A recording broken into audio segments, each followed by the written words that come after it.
Welcome back to my channel, where we will examine the behavior of a man of peace and his family. Today, I'll be covering the tactic of intimidation. Think of what tyrannies do to gain power. They have to silence opposition, and intimidation works really well. The focus is on an incident in Minneapolis where those who break laws seem to be mostly defended by the powers that be. This usually comes from the left and their holier-than-thou attitude. Just like Mao Zedong was sort of sorry millions of Chinese civilians had to die for him to have total control. But it was just an unfortunate necessity for some assumed greater good. Unfortunately, the left has pretty much taken over the Democrat Party. They are certainly its base, and those who aren't in the Democrat Party have gone full socialist or even communist. The Democrat Party I grew up with had a broad range of views from their various politicians. You know, that diversity thing. Oh, wait. Today's Democrats only want diversity of sex, race, culture, etc., but not diversity of thought. Meanwhile, the left uses the same tactics as every other fascist or communist group used to take absolute power. Which brings me to my example today, which occurred during an anti-ICE protest in Minneapolis. I'll start with the star of this video, just so you can see that he really doesn't like any violence against, well, at least those he agrees with, especially women, as he is recounting a claim about law enforcement. There was one girl that got knocked down. She was bawling. She hit her head on the concrete. So glad that he opposes knocking women down. Oh, wait. Yep, that's the same guy. Of course, knocking someone down doesn't tell you much. Context matters, as you just saw in that clip, where this brave 250-pound man completely blindsided a girl who was a conservative journalist named Savanah Hernandez. Next, we have Jen Pizzacchi talking about this guy. Now, I want to be fair. Apparently this clip happened before this incident, but someone created this split-screen video I'm showing of how she praised this man, while also showing more of the violence against this young journalist. Chris now goes by the nickname Minnesota Angry Man, and he's using his newfound fame to encourage others to stand up for community too. Ahead of nationwide strikes and protests tomorrow, we asked Chris if he had any words of wisdom to share, and here's what he had to say. We need some peace and harmony in our state and across our country. We've been dealing with enough tyranny. We're done with that. We need some peace, love, and harmony. We can march, we can dance, we can sing, we can hug it out, we can swear at the sky. From the couch to the streets, what a rallying cry there. Well, that obviously didn't age well. As you saw, a number of people were violently attacking the journalist. And it's noteworthy that the three most aggressive were, surprise, the man, his wife, and his daughter. But gee, he's all for peace, love, and harmony. Or he's lying. I pointed out in the past that communists would often talk about their desire for peace. Sounded good, until you found out that communists had their own definitions for what were otherwise positive words. In the case of peace, that was defined by communists as the lack of resistance to communism. Maybe this guy uses similar definitions for peace and harmony. That is, as long as you just agree with him, you can have those things. Otherwise, not so much. You might want to note that while he said you could march, dance, sing, hug, and swear at the sky, he didn't say you could protest against his position. Let me also provide a bit of background on this guy because he is less than honest. As you can see on the screen, he collected unemployment for about 15 weeks when he was actually working. So, no, he isn't an honest person. Furthermore, there was a posting by a second daughter of his saying she didn't support the rest of the family and also said some stuff about being treated poorly because her views were different from theirs. It didn't say what that treatment was, but it seems the father wasn't so good with peace and harmony, even in his own family, if one of them didn't agree with him. Back to the violence he and his family committed against the journalist. When I first saw the story and some clips, I also saw a number of commenters trying to blame it on her and pretty much excusing the violence. They said the videos prove the journalist started it. Interestingly, anytime someone challenged them to provide a clip showing that, no one would. They were just using the tactic of repetition equals truth. I've talked about that before too. And a number of them made comments like, what did she expect going to an anti-ICE protest when she was a conservative? Well, I think that's an excellent point, because they are admitting that even if you are on public property, just doing your journalist thing, you should expect to be physically attacked by the left. You know, like you might expect from the brown shirts in Nazi Germany. That excuse, by the way, is the same as they used when Charlie Kirk was murdered.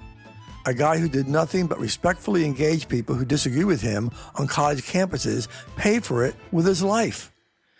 And it really isn't the shooter who was the big problem. It is that a high percentage of Democrats and other leftists think it was at least understandable, all the way to saying it was deserved. We can deal with occasional individual murderers, bad as they are, but when a sizable portion of society accepts it, you are doomed.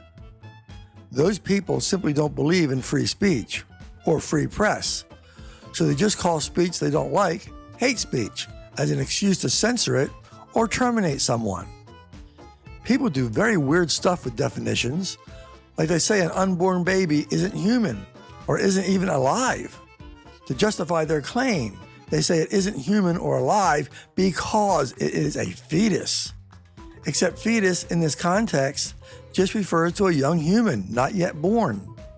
What next? Justify terminating young people by calling them adolescents? The same logic applies. Such word games let them justify killing millions of the unborn, quite similar to the word games the Nazis used to justify the Holocaust, or what was once done to blacks to justify enslaving them. Human beings can be very creative in finding excuses for their evil. Now, if there are any on the left watching this video, I bet most of them will just automatically blame the conservative journalist. But the fact is, it was planned by, at least, this leftist family. It's hard to hear with all the whistles and other noisemakers, but there are words on the screen, and you can hear some that are clear enough. This man of peace, who blindsides a young woman, is telling his daughter to go to their car, get a whistle, and blow it right in her ear. He's quite clear about it, saying it 4 times in just this short clip. The journalist is on the far side of the crowd, so not only does the daughter have to go back to the car, but she had to deliberately move way up to even reach the journalist. Let's go to the tape.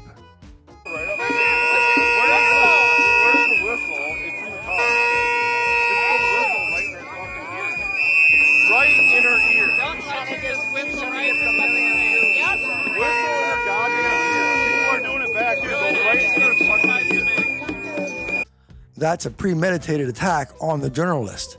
But now listen to what another leftist in the crowd says to the father. Your daughter's about to throw hands. In other words, she was saying the guy's daughter was about to start fighting. She didn't say anything about the journalist looking like she was going to fight. But notice the father's response. Well, because the girl's trying to do shit to her. But we know better, because we just heard the guy tell his daughter to blow a whistle in the journalist's ear. That means his daughter was instigating the confrontation. So the father is just lying. In fact, the father repeats the intention. I told my daughter to go blow. Just amazing. Since you can't see it in this clip, let me switch to another view so you can see what the daughter was doing after she got the whistle.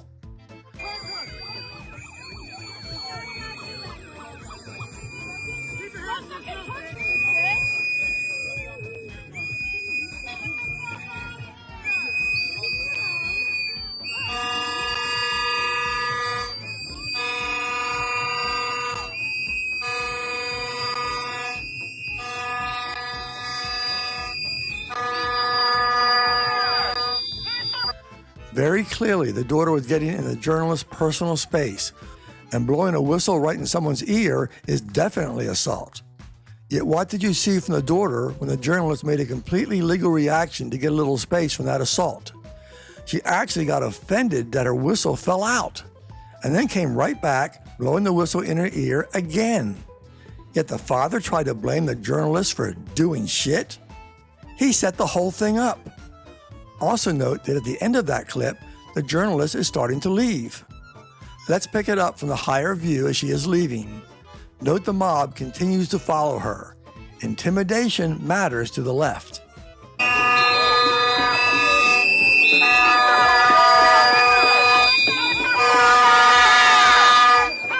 And then we get actual violence.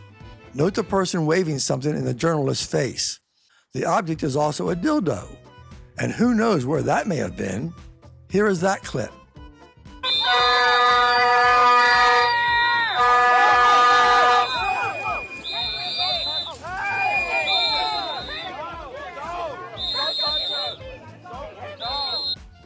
Note that when the journalist acts to block the dildo warrior, which she has every right to do, the daughter immediately grabs the journalist and violently throws her to the side, almost as if it was a setup to get any kind of reaction from the journalist so the daughter could claim she was defending someone. It's a standard tactic of violent people to try to get someone to react, even a little, to supposedly justify their own violence. Also note that, even then, the journalist only put up her arm to try to keep the daughter at some distance, but the daughter came in again, throwing her to the ground anyway. Yet the journalist just continues to try to leave. So far, we have the daughter getting in her face, repeatedly blowing a whistle in her ear, then another one getting in her face, followed by the daughter twice physically attacking the journalist, which I guess would make it assault and battery. Meanwhile, the journalist has done nothing but sometimes put her hands up to block the intrusions. But I think we need another angle.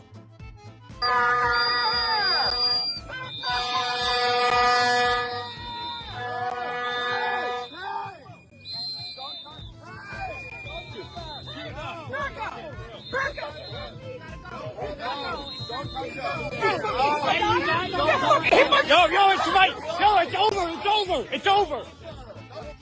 As you saw, even as a journalist moved to the left to go around the idiot with a the dildo warrior just moved over to get in the way again. And another person comes after her who the journalist pushes away, which is perfectly justified since she has already been assaulted and hit multiple times. That's the daughter's mother. If you listen close, you can catch her saying something about the journalist hitting her daughter. Just amazing, since it was her daughter doing all the hitting. Leftists tend to lie. A person is absolutely allowed to push someone away in these cases. You don't have to wait to see if you will get hit again. And the journalist, again, tries to leave. But I'm not quite done with this part yet because there is another angle that reveals more. I want you to notice, right after the journalist was pushed to the ground, the woman in the cap and furry collar, who is the daughter's mother. She appears and says something to the daughter. I don't know what, but I would hope she was telling her daughter to behave. Well, not so much, because as you can see, it was the mother who then came up behind the journalist and attacks her first. Just watch the mother's right arm. So the reaction by the journalist, pushing her away, was not about trying to prevent another attack. It was in response to another attack. As the journalist continues leaving, here comes Mr. Tough Guy making that blindside attack. You remember, the guy who said not to push girls to the ground. Stop touching me! So she gets up, and immediately the daughter is back in her face. This time the journalist finally fights back with an open-handed slap and a punch. However, now the daughter and the mother attack her together because, you know, the father has shown a unique kind of bravery, so they need to do the same. Here's that clip.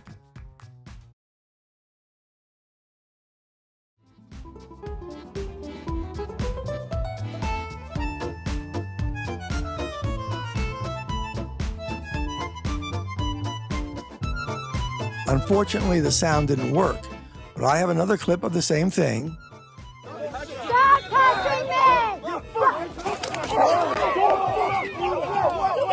You fucking touched me! Jesus Christ! Did you hear it? After all that has been done to the journalist, this daughter actually complains that the journalist touched her. How dare the journalist defend herself from violence? It's just insane what leftists will say. The whole time, the journalist has been trying to leave, constantly heading towards the exit. But if you have any doubt, she says it herself. Leave me! I'm trying to leave! Leftists try to claim she was there to instigate trouble. Well, she may or may not have thought there would be trouble. But when the leftists started, you can't blame the journalist for being there, especially as a journalist. Consider this. I was standing here for an hour. If we didn't help you, you would have been attacked. And started attacking me. We told them to stop. I didn't do anything. You're like trying to play victim so hard. From other things I've found, she wasn't even interviewing the protesters. So that means maybe she was just videoing the protest. You know what journalists do. I can't confirm, but I heard that someone there outed her as a conservative journalist, and that's when they mobbed her. This whole thing reminds me of the incident in Washington, D.C. with the Covington school kids. The media just showed this old Native American banging his drum right up where these kids were, specifically right in front of one of them, ridiculing the kid in front as having a disrespectful smirk on his face. It was often described as the kids moving to block the Native Americans' way, and they were condemned by pretty much all the media. Just one problem.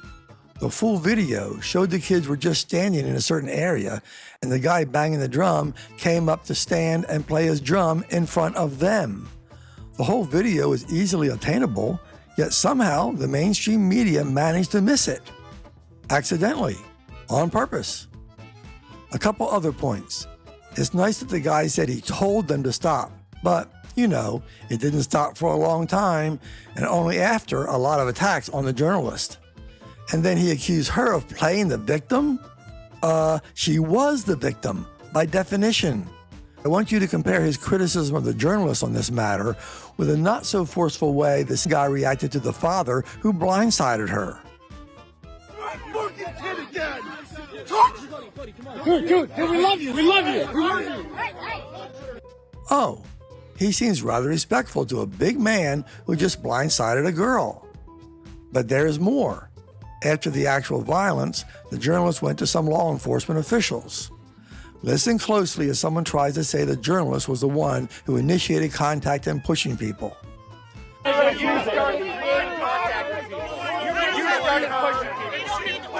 Leftists ignore inconvenient truths. Then we have the usual leftist hate for law enforcement if they don't get their way. Fucking tough guy.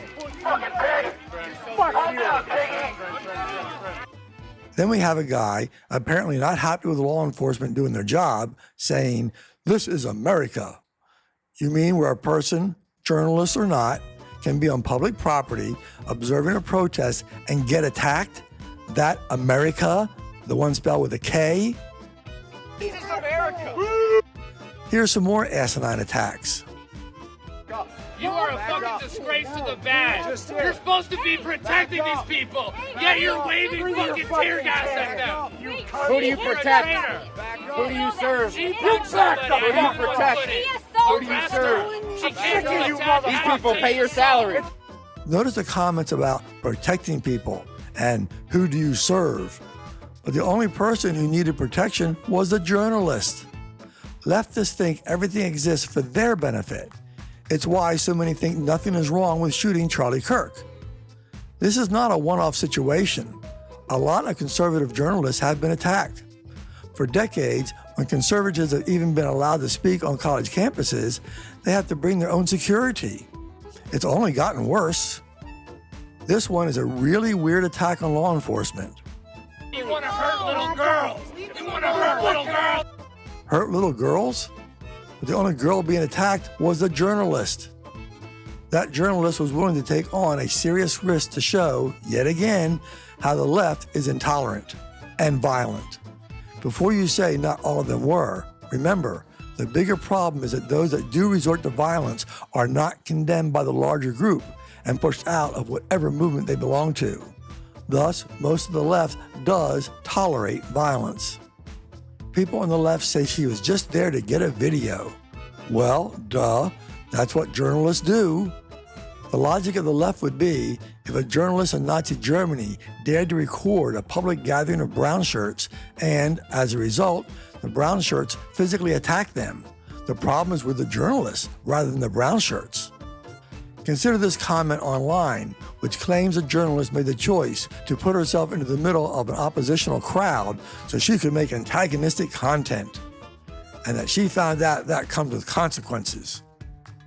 So if a journalist, or anyone, goes to observe a protest that they disagree with, then it is just normal consequences if they get physically attacked? And you know what? This is true, and that's the problem. You have a right to protest, but people have every right to observe your protest and video it on public property. But that would be giving equal rights, which isn't a leftist value. Like in that comment, complaining about her wanting to make antagonistic content. Well, won't the protesters be antagonistic to ICE? It's okay for them, but not her? One other comment, which I didn't bother to copy, but I'll describe it. A leftist tried to defend blowing a whistle in the ear as legal protest. He provided laws or court decisions that said it's okay to have whistles or other noisemakers at protests. Okay, but isn't the flaw in his reasoning pretty obvious? You see, blowing a whistle at a protest may be legal, but that doesn't make it legal to blow it in someone's ears since, it can cause damage. You have a legal right to bring your hands and arms to a protest too, but no right to use them to hit someone for the same reason. Just as you have a right to be at a protest, but no right to keep entering someone's personal space. Some people just don't use common sense, or maybe they know better, but hope you don't.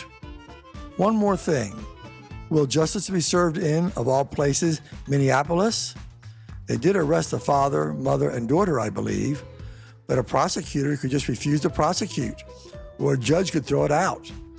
Or they could feel it has gotten too much attention to ignore, so they have to do something, but just make a super easy deal with these violent offenders that serves to only tell other violent people there is a minimal price to pay if they keep being violent. Can't give up that intimidation factor. Thanks for watching, and don't let the trolls stop you from speaking out.